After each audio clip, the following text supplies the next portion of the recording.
Hello दोस्तों, स्वागत है आपका हमारे YouTube चैनल शिक्षक ऑनलाइन पर।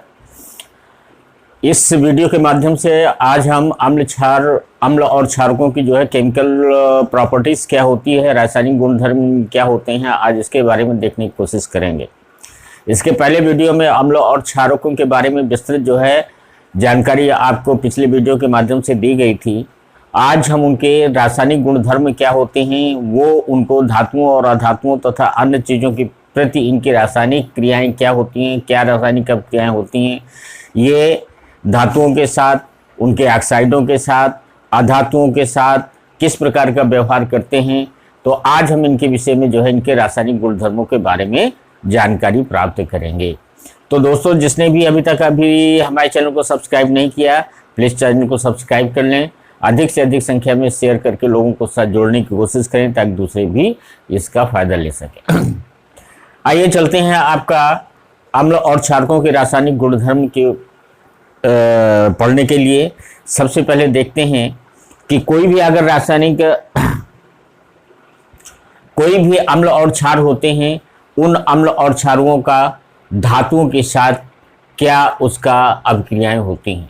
तो पहले गुणधर्म में आपका अम्ल और क्षार धातुओं के साथ किस प्रकार से अभिक्रियाएं करते हैं, इसके बारे में देखेंगे। तो पहला पॉइंट होगा अम्ल एवं क्षारकों का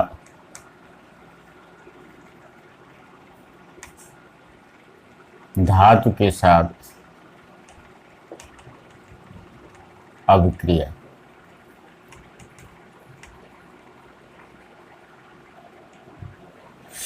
पहला पॉइंट होगा कि कोई भी अम्ल अथवा क्षार होते हैं, ये धातुओं के साथ किस प्रकार से रासायनिक अभिक्रियाएं करते हैं, यानी धातुओं के साथ रासायनिक अभिक्रिया करने के बाद ये किस प्रकार से क्या क्या प्रोडक्ट बनाते हैं, इसमें क्या क्या चीज़ें बनती हैं। तो सबसे पहले आप देखेंगे कि कोई भी अम्ल हो अथवा क्षार हो, पहले हम अम्ल की तरफ चलते हैं। अम्ल की प्रवृत्ति के बारे में देखते हैं कि कोई भी अम्ल जब किसी धातु के साथ रासायनिक अभिक्रिया करता है तो रासायनिक अभिक्रिया करने के साथ क्या क्या चीज़ें बनाएगा। तो कोई भी अगर अम्ल है, ये पहला अभिक्रिया, कोई भी अगर अम्ल है, अगर हम किसी अम्ल को किसी धातु के साथ रासायनिक क्रिया कराते हैं, कोई भी अम्ल किसी धातु के साथ रासायनिक अभिक्रिया करता है तो रासायनिक अभिक्रिया करने के बाद ये उसके लवण बनाते हैं तथा इससे हाइड्रोजन गैस मुक्त होती है।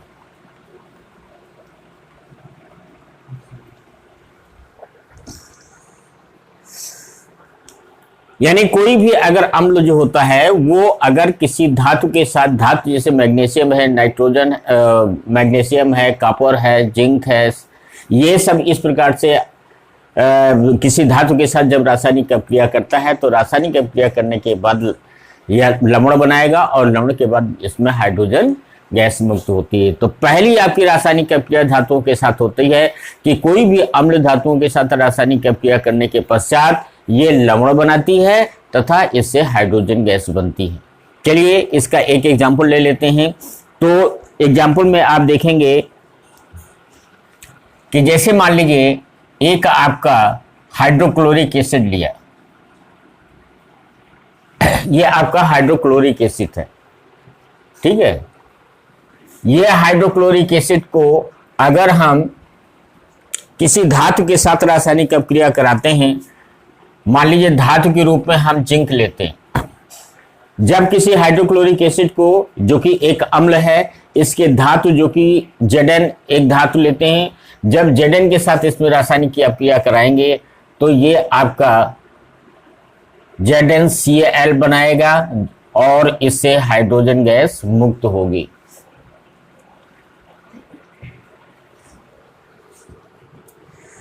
तो इस प्रकार से आप देखते हैं कि ये जो हाइड्रोक्लोरिक एसिड है, तन गंधक का अम्ल जिसे कहते हैं, तो ये तन गंधक का अम्ल जब किसी धातु के साथ, कोई भी धातु आप ले सकते हो, हमने जिंक लिया है, तो HCl को जब हम जिंक के साथ रासायनिक अभिक्रिया कराते हैं तो ये जिंक क्लोराइड बनाता है। इसको क्या कहते हैं,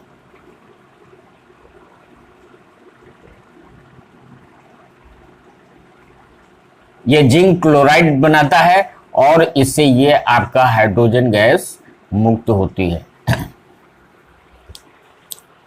तो इस प्रकार से कोई भी अगर अम्ल है, वो अम्ल जब किसी धातु के साथ रासायनिक क्रिया करता है तो रासायनिक क्रिया करने के उपरांत जो है इसमें हमेशा लवण बनेगा और लवण बनने के बाद इसमें हाइड्रोजन गैस बनती है। इसी प्रकार से अगर हम कोई क्षारक लें, अगर हम किसी क्षारक को लें तो ये क्षारक भी अगर ये किसी धातु के साथ रासायनिक क्रिया करेगा तो क्षारक भी धातु के साथ रासायनिक क्रिया करने के बाद ये उनके लवण बनाते हैं तथा हाइड्रोजन गैस मुक्त होती है। तो इसका मतलब ये है कि चाहे अम्ल हो चाहे क्षारक हो, ये दोनों जो है किसी धातु के साथ रासायनिक क्रिया करने के बाद हमेशा लवण बनाएंगे तथा इससे हाइड्रोजन गैस मुक्त होगी। जैसे इसका कोई एग्जाम्पल लिख लीजिए।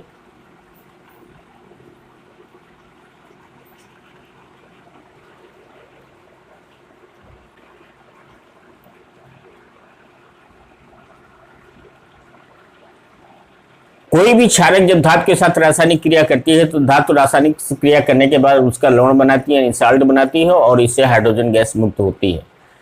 यहां पर क्षारक के रूप में हम सोडियम हाइड्रोक्साइड ले रहे हैं। यह आपका क्या है, इसको हम सोडियम हाइड्रोक्साइड बोलते हैं, जो कि एक क्षार है। क्षारकीय प्रवृत्ति रखता है क्योंकि इसमें हाइड्रोजन ये हाइड्रोक्साइड आयन है।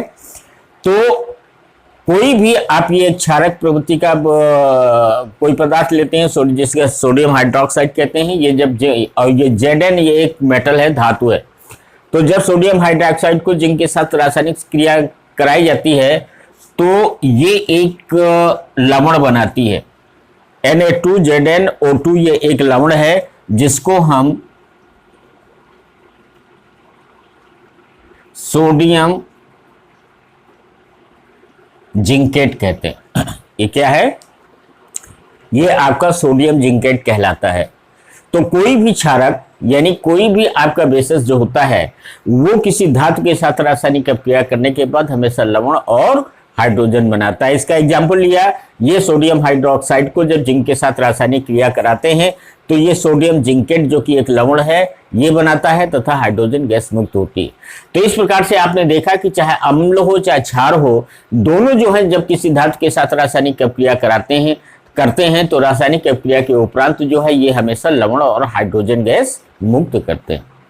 ठीक है, अब इसका वेरिफिकेशन कैसे करेंगे? सपोज करिए आपको ये वेरीफाई करना होगा कि ये अम्ल जब धातु के साथ रासायनिक क्रिया करते हैं तो इससे हाइड्रोजन गैस ही मुक्त होती है। तो ये हाइड्रोजन गैस का भी हम परीक्षण कर सकते हैं। जैसे मान लीजिए एक आप परख नली लीजिए,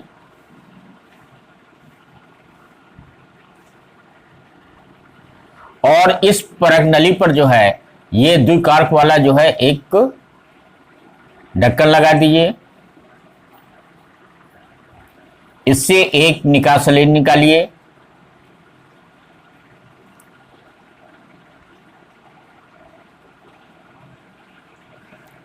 और एक यहां पर एक थिसिल फनेल कीप लगा दीजिए।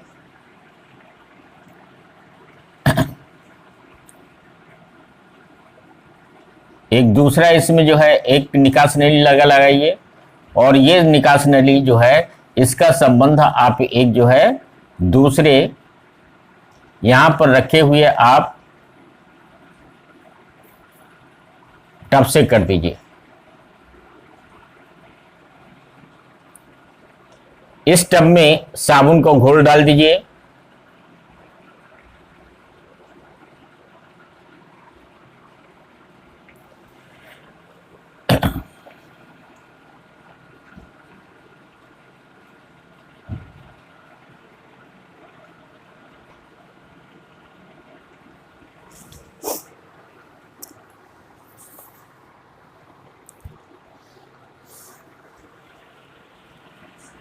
यहां पर आप जो है दानेदार जिंक के टुकड़े डाल दीजिए, और इस थिसिल फनेल कीप के माध्यम से यहां पर आप सल्फ्यूरिक एसिड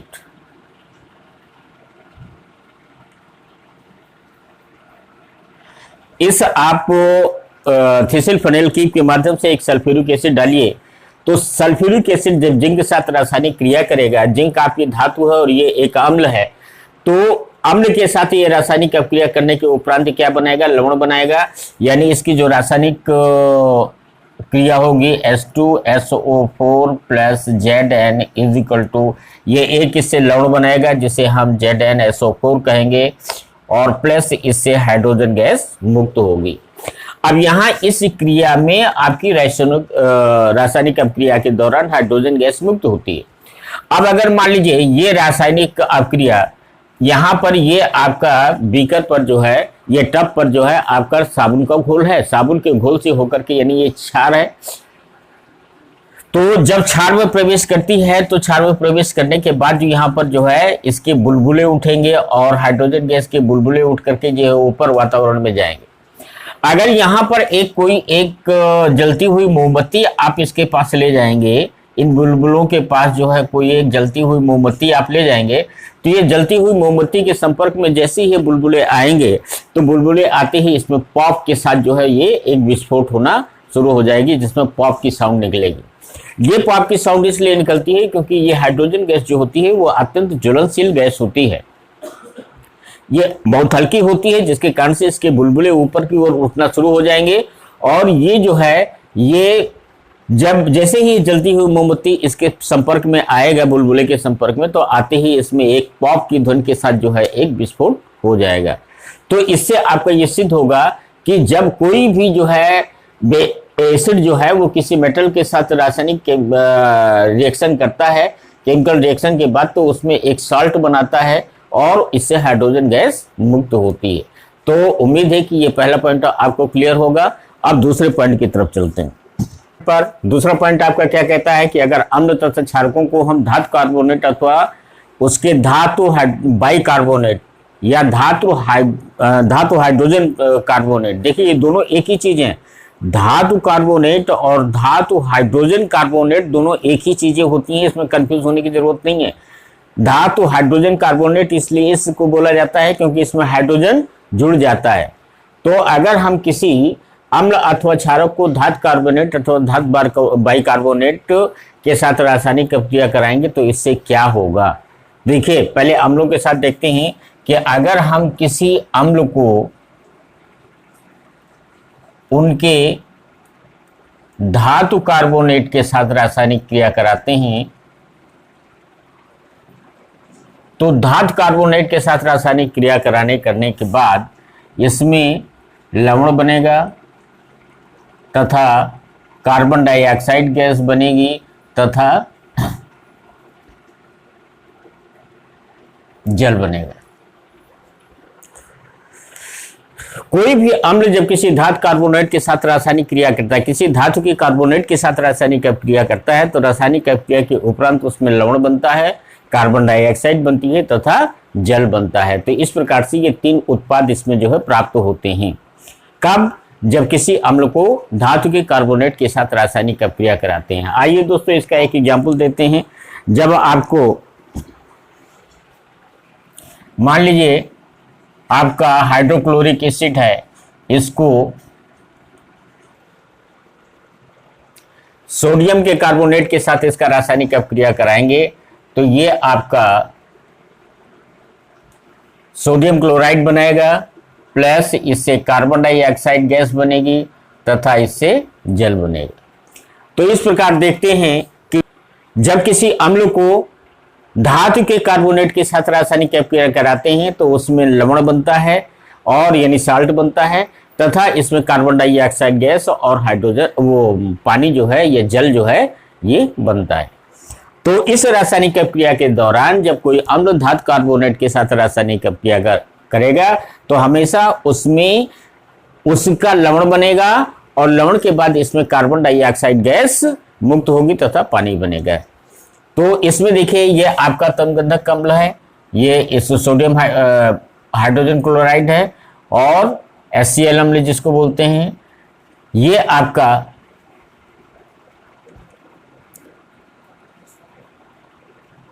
सोडियम कार्बोनेट है, ये जिसे नमक कहते हैं, सोडियम क्लोराइड है,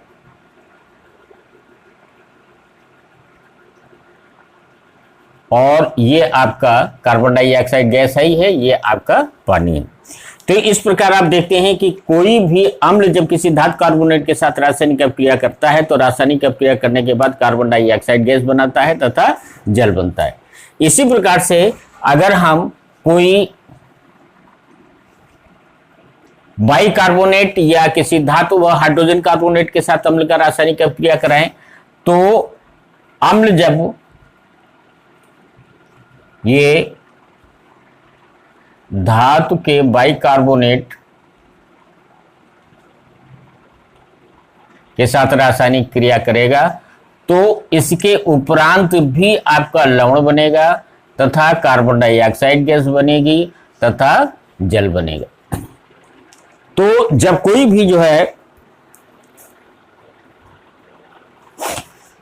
जब कोई भी अम्ल किसी धातु बाइकार्बोनेट के साथ रासायनिक अभिक्रिया करता है तो रासायनिक अभिक्रिया करने के बाद जो है ये आपका लवण बनेगा, कार्बन डाइऑक्साइड गैस बनेगी तथा पानी बनेगा। तो आप देख रहे हो कि चाहे अम्ल जो है धातु कार्बोनेट के साथ रासायनिक क्रिया करे तथा चाहे धातु के हाइड्रोजन कार्बोनेट या धातु बाइकार्बोनेट के साथ रासायनिक क्रिया करे, दोनों दशाओं में लवण बनेगा, कार्बन डाइऑक्साइड गैस बनेगी तथा जल बनेगा। आइए इसका एक उदाहरण देखते हैं।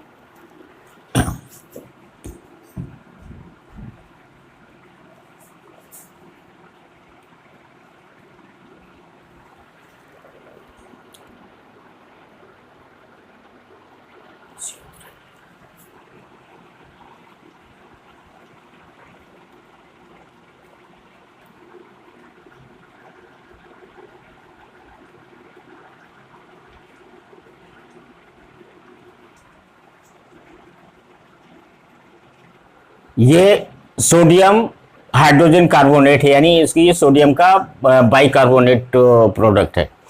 तो यहां पर देखिए कि जब कोई अम्ल धातु के बाइकार्बोनेट यानी धातु हाइड्रोजन कार्बोनेट के साथ तो रासायनिक अभिक्रिया करता है तो इसके उपरांत भी आपका जो है लवण बनता है, कार्बन डाइऑक्साइड गैस बनती है और जल मुक्त होता है। तो इस प्रकार से जो है धातु और दोनों अधातु दोनों के साथ इनके जो है कार्बोनेट अथवा बाइकार्बोनेट के साथ जो है रासायनिक क्रिया करने के बाद लवण, कार्बन डाइऑक्साइड और पानी बनेगा। अब चलते हैं, अगर हम इसको मान लीजिए जिस प्रकार से आपने परीक्षण किया, पहले पॉइंट पर आपने परीक्षण किया कि किस प्रकार से हाइड्रोजन गैस मुक्त होती है, तो उसको कैसे वेरीफाई करेंगे कि हाइड्रोजन गैस ही है, तो आपने जो है उसका एक परीक्षण किया था। इसी प्रकार से अगर हम चाहें तो इससे बनने वाली जो है कार्बन डाइऑक्साइड गैस का भी परीक्षण कर सकते हैं। कार्बन डाइऑक्साइड गैस का परीक्षण करने के लिए आप क्या करोगे कि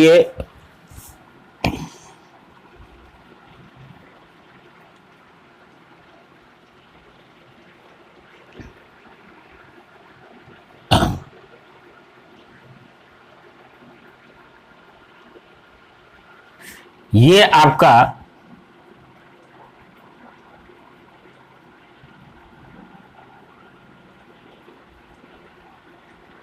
बुझा हुआ चूना होता है। तो बुझे हुए चूने के साथ जब कार्बन डाइऑक्साइड गैस प्रवाहित करते हैं तो कैल्शियम कार्बोनेट बनता है तथा हाइड्रोजन गैस मुक्त होती है। तो आपने देखा कि जब जो है अम्ल धातु बाइकार्बोनेट के साथ रासायनिक अभिक्रिया करता है तो लवण बनता है, कार्बन डाइऑक्साइड बनती है तथा पानी अलग हो जाता है। ऐसी दशा में ये आपका एग्जाम्पल लिया गया कि जब कोई हाइड्रोक्लोरिक एसिड के साथ जो है सोडियम के बाइकार्बोनेट के साथ रासायनिक क्रिया कराते हैं तो ये NaCl एक लवण बना तथा कार्बन डाइऑक्साइड गैस बनी और पानी बना। अगर हम इस लवण का जो है ये कार्बन डाइऑक्साइड गैस ही बनी है इसका परीक्षण करना चाहें तो आप क्या करोगे कि इस कार्बन डाइऑक्साइड हम एक बुझा हुआ चूना लेंगे, बुझे हुए चूने का घोल लेंगे और उसमें ये बनने वाले कार्बन डाइऑक्साइड गैस को प्रवाहित करेंगे तो इसमें कैल्शियम कार्बोनेट बनेगा तथा कैल्शियम ये कार्बोनेट जो होगा ये जो है ये एक कैल्शियम कार्बोनेट जो होगा ये जब इसका जो कलर होगा ये कार्बन डाइऑक्साइड गैस के प्रवाहित करने पर इसका जो रंग होगा ये बिल्कुल दूधिया हो जाएगा। रंग कितना हो जाएगा, कैसा हो जाएगा, बिल्कुल दूधिया हो जाएगा। ठीक है, तो अगर ये बिल्कुल रंग इसका बिल्कुल व्हाइट कलर का बिल्कुल दूधिया हो जाता है तो ये साबित करेगा, इससे परीक्षण हो जाएगा कि ये जो है कार्बन डाइऑक्साइड गैस ही है। क्योंकि कार्बन डाइऑक्साइड गैस की ही प्रवृत्ति होती है कि जब इसे बुझे हुए चूने के साथ रासायनिक क्रिया कराते हैं तो रासायनिक क्रिया कराने के बाद जो है बुझे हुए चूने का जो विलयन होता है वो बिल्कुल मिल्की या सफेद रंग का हो जाता है, दूधिया हो जाता है। लेकिन अगर इसी कैल्शियम कार्बोनेट को CaCO3 को अगर हम और अधिक देर तक कार्बन डाइऑक्साइड गैस का प्रवाहित करें, अधिक कार्बन डाइऑक्साइड गैस प्रवाहित करें, तो ये इससे कैल्शियम कार्बन डाइऑक्साइड गैस का प्रवाह करने पर ये जो है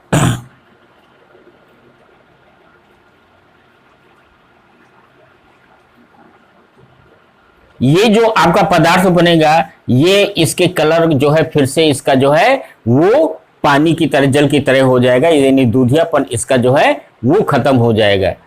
तो इससे ये साबित होता है कि कोई भी अम्ल और क्षार धातु के साथ, अम्ल जो है धातु के साथ या उसके बाइकार्बोनेट के साथ रासायनिक क्रिया करते हैं तो लवण कार्बन डाइऑक्साइड गैस और जल बनाते हैं।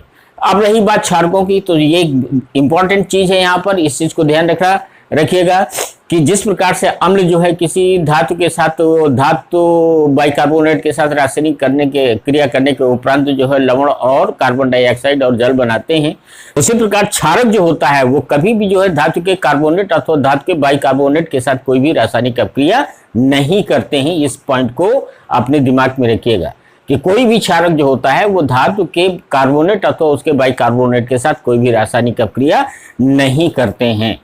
अब तीसरे पॉइंट पर चलते हैं कि अम्ल तथा क्षारकों का आपस में प्रतिक्रिया। देखिए एक चीज यहां पर पॉइंट नोट करिएगा कि जब वो अम्ल और क्षारक दोनों को एक साथ संयुक्त किया जाता है, एक साथ मिला दिया जाता है, तो ये दोनों एक दूसरे के प्रभाव को निष्क्रिय कर देते हैं। यानी अम्ल को क्षार के साथ अथवा क्षार को अम्ल के साथ आपस में रासायनिक अभिक्रिया जब कराई जाती है, यानी दोनों को एक साथ संयुक्त कर दिया जाता है, तो ऐसी दशा में अम्ल क्षार के प्रभाव को और क्षार अम्ल के प्रभाव को निष्क्रिय कर देता है। आपने देखा होगा कि जैसे मान लीजिए कोई अगर मधुमक्खी है, मधुमक्खी का डंक आपके जो है उसमें त्वचा पर काट लेती है, मार डंक जो है चुभो देती है, तो ऐसी दशा में इनके डंक से एक खास प्रकार का अम्ल निकलता है। ये अम्ल आपकी स्किन के साथ संयुक्त हो जाता है तो इसमें आपको अत्यधिक तीव्र जलन होती है, क्योंकि अम्ल की ये रासायनिक गुणधर्म होता है कि ये जिस जगह पर पड़ता है उस जगह को जला देता है, तथा जलाने पर इसमें अत्यधिक मात्रा में जलन उत्पन्न होती है। तो जब कभी भी मधुमक्खी आपको काटती है तो मधुमक्खी काटने के बाद जो है आप क्या करते हैं, उसकी जगह पर जो है ये आपका साबुन का टुकड़ा जो है उसकी जगह पर लगा देते हैं, घस देते हैं। तो इससे क्या होता है कि ये साबुन का टुकड़ा जो होता है ये आपका क्षार होता है, और ये उसके जो है क्षार के संपर्क में जब वो अम्ल आएगा तो ऐसी दशा में ये क्षार जो है अम्ल के प्रभाव को निष्क्रिय कर देता है, इसलिए जलन में आपको राहत मिल जाती है। तो जब कोई अम्ल तथा इसी गुण को हम इनका उदासीनीकरण भी कहते हैं, अम्ल तथा क्षार का उदासीनीकरण। उदासीनीकरण क्या होता है कि जब कोई अम्ल किसी क्षारक के संपर्क में आता है तो रासायनिक क्रिया के उपरांत जो है दोनों एक दूसरे के प्रभाव को निष्क्रिय कर देते हैं। इस रासायनिक क्रिया को हम अम्ल तथा क्षारकों का उदासीनीकरण कहते हैं। ठीक है, तो ये उदासीनीकरण की परिभाषा आप ध्यान रखिएगा कि जब कभी भी अम्ल और क्षार को आपस में रासायनिक क्रिया की जाती है तो रासायनिक क्रिया के उपरांत जो है दोनों एक दूसरे के प्रभाव को निष्क्रिय कर देते हैं, जिसे इस घटना को हम उदासीनीकरण कहते हैं। कैसे होता है कि जब अम्ल जो है किसी क्षार के साथ, क्षारक के साथ जो है रासायनिक क्रिया करता है, उनके लवण बनाता है, तो लवण के साथ जो है जल बनता है। अम्ल क्षार के साथ जो है रासायनिक क्रिया कराने के बाद जो है ये लवण बनता है तथा जल बनता है। अब जैसे कोई भी आप इसका एक एग्जांपल ले लीजिए, मान लीजिए आपका HCl अम्ल है, ये जो है क्षार कोई ले लीजिए, मान लीजिए सोडियम हाइड्रोक्साइड है, ये जब इसके साथ रासायनिक अपक्रिया करेगा तो रासायनिक अपक्रिया करने के बाद NaCl बनाएगा और इससे ये पानी जल बनेगा। तो HCl plus NaOH equal to NaCl। इसका सोडियम जो है ये इसके क्लोरीन के साथ रासायनिक अपक्रिया करके सोडियम क्लोराइड बना लेगा और यहां पर जो है इसका एक H जो इसके साथ बचेगा ये H इसके साथ संयुक्त होकर के हाइड्रोजन बना लेगा, H2O बना लेगा। तो इस प्रकार से कोई भी अम्ल जब क्षार के साथ रासायनिक अपक्रिया करता है तो NaCl और यानी उसका जो है लवण और जल बनाता है। तो इस प्रकार से आपने ये तीसरे पॉइंट को देखा। अब आते हैं नेक्स्ट पॉइंट पर। कोई भी अम्ल जब उसके धात्विक ऑक्साइड के साथ रासायनिक अपक्रिया करता है तो रासायनिक अपक्रिया के उपरांत क्या होता है। देखिए, कोई भी धात्विक ऑक्साइड जब रासायनिक अपक्रिया अम्ल के साथ करता है तो धात्विक ऑक्साइड अम्ल के साथ रासायनिक अपक्रिया करने के बाद ये उसके लवण बनाता है तथा जल बनती है। मान लीजिए कोई एक धात्विक ऑक्साइड है,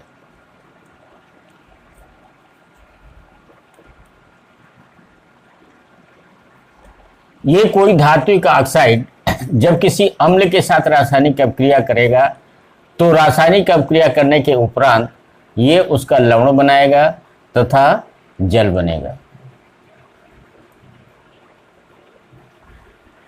देखिए, जैसे मान लीजिए आप कोई भी इसका धात्विक ऑक्साइड ले लीजिए, जैसे मान लीजिए कॉपर ऑक्साइड है। कॉपर ऑक्साइड को अगर हम HCl के साथ रासायनिक अपक्रिया कराते हैं तो ये आपका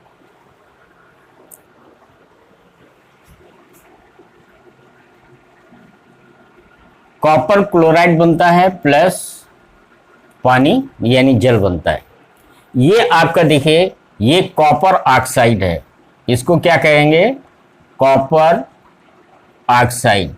लेकिन यहां पर ऑक्साइड है, लेकिन ऑक्साइड होने के उपरांत इसकी जो प्रवृत्ति होना चाहिए वो अम्लीय होना चाहिए, लेकिन इसकी प्रवृत्ति जो होती है वो क्षारकीय होती है।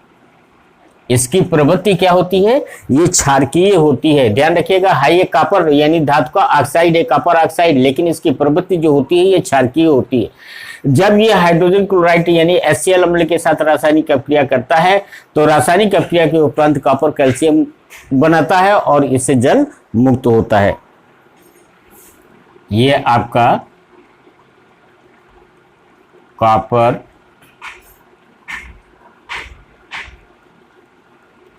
क्लोराइड बनेगा और इससे जल मुक्त होगी। तो इस प्रकार से आपने देखा कि जब कोई भी धात्विक ऑक्साइड अम्ल के साथ रासायनिक क्रिया करेगा तो रासायनिक क्रिया करने के पश्चात लवण बनाएगा और लवण बनने के बाद जो है ये जल बनेगा। ये जल जो होगा इसका जो कलर होगा, ये चूंकि ये लवण जो बनेगा ये इसके प्रभाव के कारण से इसका जल जो हो जाएगा इसका कलर आपका नीला हो जाएगा। तो ये नीले रंग का जो है जल के रूप में इसका निर्माण होगा। तो ये आपने अम्ल के साथ धात्विक ऑक्साइड की वो देखा। इसी प्रकार से जब क्षार जो है धात्विक ऑक्साइड के साथ जो है कोई भी क्षारक जो होता है ये जब किसी धात्विक ऑक्साइड के साथ रासायनिक अपक्रिया करता है तो ये भी जो है आपका लवण बनाएगा तथा जल बनेगा। कोई भी क्षारक धात्विक ऑक्साइड के साथ रासायनिक अपक्रिया करने के बाद जल बनाएगा और इसका एक उदाहरण ले लेते हैं। अब देखिए क्षारक जो है धात्विक ऑक्साइड के साथ रासायनिक क्रिया करने के बाद लवण और जल बनाता है। इस प्रकार से देखिए जैसे ये क्षारक के रूप में कैल्शियम हाइड्रोक्साइड आप लेते हैं, इसमें से होकर के जब हम कार्बन डाइऑक्साइड गैस प्रवाहित करते हैं तो कार्बन डाइऑक्साइड गैस प्रवाहित होने पर जो है कैल्शियम का कार्बोनेट बनाता है और इससे जो है जल बनता है। तो इस प्रकार से आपने देखा कि क्षारक के साथ धात्विक ऑक्साइड का क्या अभिक्रिया होती है। अब आते हैं अपने अगले पॉइंट पर। अब देखिए नेक्स्ट पॉइंट है जलीय विलयन के साथ अम्ल तथा क्षारकों का क्या प्रभाव पड़ता है। हमने इसके पहले जब आपका अम्ल, क्षारक और लवण की परिभाषा को आर्हेनियस सिद्धांत के आधार पर बताया था। तो इसी दशकों में बताया था कि इन्होंने जो परिभाषा दी थी, तो अम्ल जब जो है किसी जल के साथ रासायनिक अभिक्रिया करता है तो रासायनिक अभिक्रिया के उपरांत जो है इसमें हाइड्रोजन धनायन मुक्त होते हैं। तो जब हाइड्रोजन धनायन मुक्त होते हैं तो वो जो है आपका जो है वो अम्ल कहलाता है। ऐसी रासायनिक अभिक्रिया जिसमें से जल के साथ रासायनिक अभिक्रिया करने के बाद जो है उसमें हाइड्रोजन आयन मुक्त होते हैं तो वो अम्ल कहलाता है। तो इस प्रकार से सपोज करिए ये जो आपका धन आयन ये पानी के साथ रासायनिक क्रिया करेगा, ये जो धन आयन मुक्त होंगे, जो आपका जो है धन आयन जो है अम्ल होगा, ये धन आयन जब हाइड्रोजन के साथ रासायनिक क्रिया करता है, पानी के साथ रासायनिक के संपर्क में आता है, तो ऐसी दशा में इसका ये जो हाइड्रोजन आयन धन आयन होता है ये हाइड्रोजन के साथ जुड़ जाता है तो H3O आयन बना लेता है, H3O। ये जो H3 आयन होता है इसको हम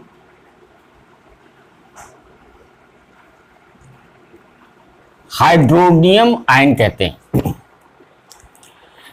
तो जब कोई भी देखिए, आप बेसिक प्रॉपर्टी के आधार पर एसिड की जो प्रॉपर्टी बताई गई थी उस बेसिक प्रॉपर्टी के आधार पर हाइड्रोजन जब ये जो आपका हाइड्रोजन आयन जब मुक्त होगा, यानी जब अम्ल बनेगा, तो अम्ल बनेगा रासायनिक जल के साथ रासायनिक क्रिया करने के पश्चात, तो ऐसी दशा में ये जब पानी के साथ यानी जल के साथ रासायनिक क्रिया करेगा तो ये हाइड्रोनियम बनाएगा, यानी इसका हाइड्रोजन आयन जो बनेगा, जो मुक्त होता है जिसके कारण से अम्ल बनता है, ये हाइड्रोजन आयन पानी के हाइड्रोजन के साथ, क्योंकि पानी जो होता है, जल जो होता है हाइड्रोजन और ऑक्सीजन का मिश्रण होता है, तो इसके हाइड्रोजन के साथ रासायनिक क्रिया करने के पश्चात जो है H3O बनाता है। H3O जो होता है ये हाइड्रोनियम कहलाता है।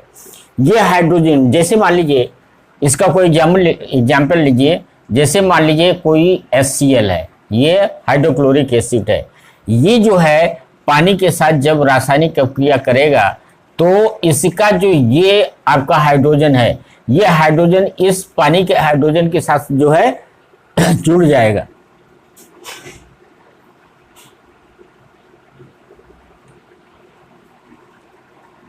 ये आपका हाइड्रोनियम आयन बनेगा और इससे क्लोरीन ऋण आयन जो है ये विमुक्त हो जाएगा। तो इस प्रकार से जो है ये जल के साथ इनकी जो है रासायनिक अभिक्रियाएं होती हैं। इसी प्रकार से जब अम्ल के साथ ये क्षार जो है जलीय विलयन में निकलता है तो इसका OH आयन जो है होता है, जैसे मान लीजिए सोडियम हाइड्रोक्साइड है, जब जल के साथ रासायनिक अपक्रिया करेगा तो जल के साथ रासायनिक अपक्रिया करने के बाद ये इससे H3O आयन बनेगा और इससे OH आयन बाहर हो जाएगा।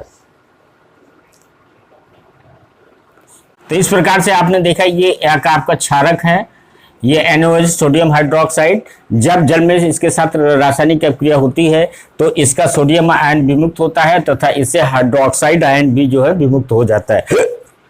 तो इस प्रकार से आपने देखा कि जलीय विलयन के साथ तथा अम्ल तथा क्षार का जो क्या रासायनिक अपक्रिया होती है। तो यहाँ तक आपने देखा कि अब इसके अगला भाग जो है हम आपको नेक्स्ट वीडियो के द्वारा प्रोवाइड करेंगे। तब तक आप इसको अच्छी तरह से देखिए। आप ज़्यादा से ज़्यादा संख्या में जो है चैनल को सब्सक्राइब करके शेयर करें ताकि दूसरे लोगों को तक पहुंच सके।